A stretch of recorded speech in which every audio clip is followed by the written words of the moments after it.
A kú dédé àsìkò yìí o. Àkójọpọ̀ ìròyìn ilé wa tó ń dé sétí ìgbọ́ gbogbo wa láti iléeṣẹ́ wa Àṣàkẹ́ TV Show, Àṣàkẹ́ TV News. Ẹ gbọ́ kókó inú ìwé ìròyìn náà. Olórí ọlọ́dẹ àti àwọn aṣọ́gbó 5 pàdánù ẹ̀mí wọn ní Kwara o bí àwọn agbésùmọ̀mí ṣe ya bò wọ́n tí wọ́n sì dáná sun ọkọ̀ àti ọ̀kadà àwọn aṣọ́gbó náà. Ìròyìn náà rèé lẹ́kùnrẹ́rẹ́.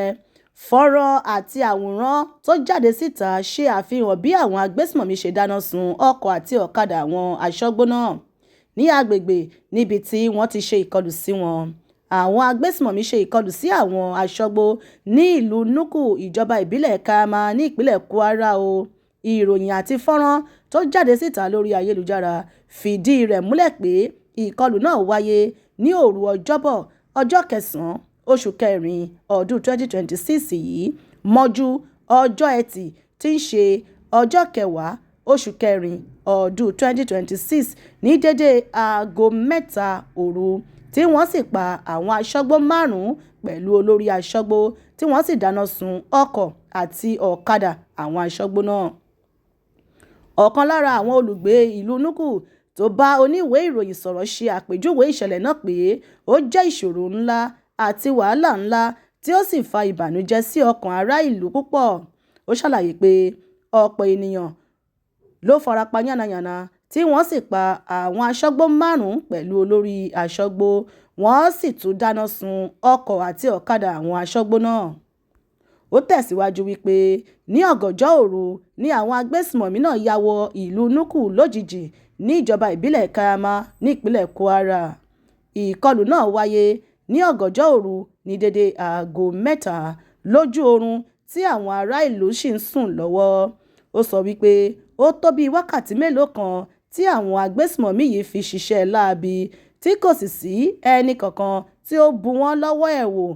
Ó ní inú ìbẹ̀rùbojo ni gbogbo ará ìlú wà báyìí látàrí ètò ààbò tó mẹ́hẹ ní gbogbo agbègbè náà. Ẹlòmíràn tó jẹ́ olùgbé Nuku tó tún bá oníwèé ìròyìn sọ̀rọ̀ fìdí ìṣẹ̀lẹ̀ náà múlẹ̀ pé inú ìbẹ̀rù ni gbogbo ará ìlú náà wà báyìí pẹ̀lú agbésùmọ̀mí bí wọ́n ṣe ìkọlù sí gbogbo agbègbè náà tí wọ́n sì yìnbọn pa àwọn aṣọ́gbó 5 tí ọ̀pọ̀lọpọ̀ ènìyàn sì farapa yánnayànna. Ó ṣàlàyé wípé inú ìbẹ̀rù ni gbogbo ará ìlú náà wà báyìí pé àwọn agbésùmọ̀mí yìí ń gbé ìbọn àti ọ̀pọ̀lọpọ̀ ohun ìjà olóró rìn kiri bí ó ṣe wù wọ́n tí kò sì sí ẹnìkan tí ó lè dá wọn dúró tàbí mú wọn. Ó ṣàlàyé wípé níwọ̀n ìgbà tí àwọn agbésùmọ̀mí bá lè máa pa àwọn ọlọ́dẹ aṣọ́gbó báyìí, mélòó wá ní ti ará ìlú. Ó ní eléyìí ló mú kí ìpayà, ìbẹ̀rù, ìfòyà dé bá ará ìlú o, pàápàá jùlọ ìkọlù tí wọ́n ṣe yìí tí àwọn agbésùmọ̀mí tí wọ́n ti pa aṣọ́gbó 5 pẹ̀lú olórí aṣọ́gbó ní ìlú Nuku, ìjọba ìbílẹ̀ Kayama, ìpínlẹ̀ Kwara. Tí ẹ bá nígbàgbé, irú ìṣẹ̀lẹ̀ yìí tó wáyé ní ọjọ́ 7 oṣù kejì ọdún 2026 níbi tí àwọn agbésùmọ̀mí ti pa àwọn ènìyàn tí ó tó 200 ní Kayama, ìpínlẹ̀ Kwara tí wọ́n sì dáná sun ilé àti ọ̀pọ̀lọpọ̀ dúkìá. Orúkọ ẹni tó ka ìròyìn náà sí etí ìgbọ́ gbogbo wa ní Àṣàkẹ́ TV Show, Àṣàkẹ́ TV News. Ẹ máa yáṣẹ́ o.